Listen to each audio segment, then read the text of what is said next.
So I'm going to talk about how to find and finance deals for huge profits. So who are sellers? So the thing with the data from 21, we got to understand that we got to figure out who it is that's selling these houses at discount. Who are these people in trouble? What is that? So back in 21, 5.41 million homes were sold across the United States. The average homeowner that sold their house was 56 years old. Average household income was $112,000. And guess what? 10% of these people didn't use a realtor to sell their house. So that means about 500,000 houses were sold across the United States without a real estate agent. That's where you and I come in. Because that's where the opportunity to help these people be able to sell these properties without a realtor. And guess what? Realtors are another way that you can get great deals. And we're going to talk a little bit about that too. But the more that you understand your seller, what do they think, what do they like to shop, what do they like to buy, what do they dislike, what's their favorite cartoon. When I walk into the house, I'm an intelligence officer too, so I learned that by trade. But really, you're assessing the situation everywhere, every day, everywhere you go, regardless, you should be. And so when you walk in a homeowner's house, you walk in, the dog meets you at the door. It's like, oh, you pet the dog? Like, I like dogs too. You see the football over there. If it's Auburn, like, yeah. You know, you ain't getting no war ego out of me. But we're like, okay, cool. I'm from the other side of the state, but, I'm here to help. And but you look at the pictures, they might have loved one that served in the military. Like, oh, I still serve. Because a lot of times, depending on what I'm doing, I would show up to talk to homeowners in uniform. And so it's like you got to know these people, about how to build rapport, have conversations with people. And a lot of times you may know they're in foreclosure, but I'm not going to walk in the door like, hey, I know y'all in foreclosure and all. No, you're not going to start no conversation. You coming in there and be like, hey, yep, I'm glad you were able to take the appointment. Hey, tell me what's going on. What's happening? You're behind on payments. Oh, really? Okay. All right. What happened there? I know that has to be challenging, so have you looked at this? Give them options. Have you thought about this? Have you thought about refinancing? Like, no, my credit's messed up. Like, okay. Have you talked to the bank about renegotiating? Well, yeah, they said no, okay.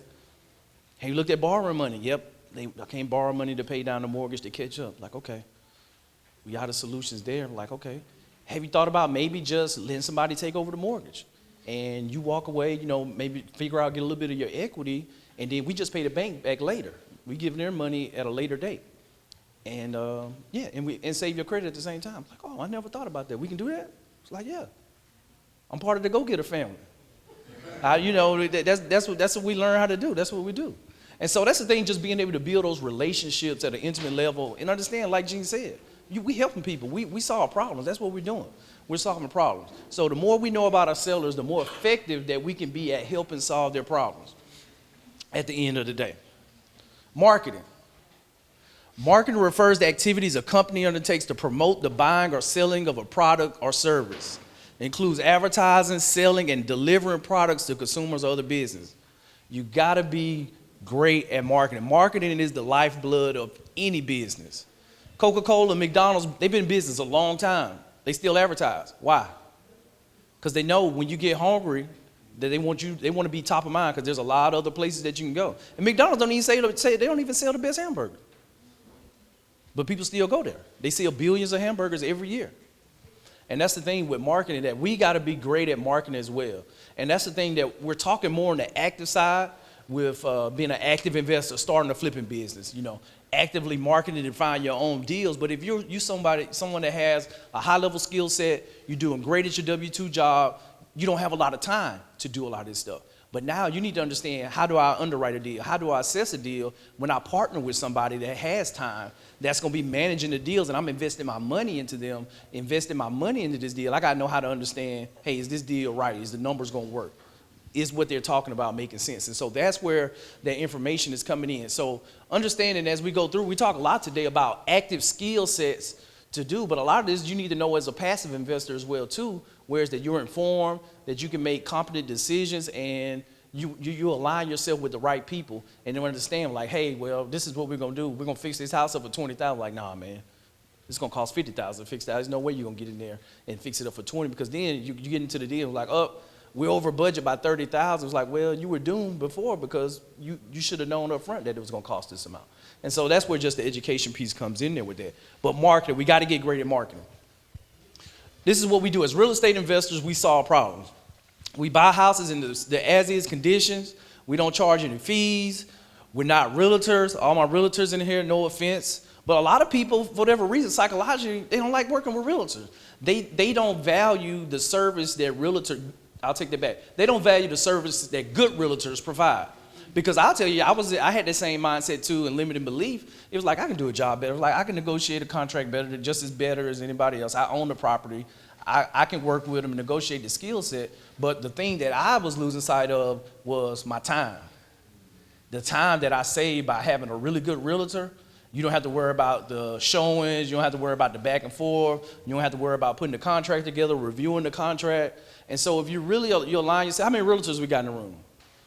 Y'all look around these hands, because guess what? If you need some deals in the Birmingham area or whatever area they're in, Jackson, Mississippi, like these are the realtors. Because guess what? They know how you think as an investor. They know how to approach a deal as an investor, what you're looking for. They know what you need in order to be successful when you start talking about deals and what's not a deal. And so that's the thing they were doing. Realtors are, having a good realtor is great, because now you're leveraging their time and experience. That's marketing you don't have to do, because they're bringing you deals.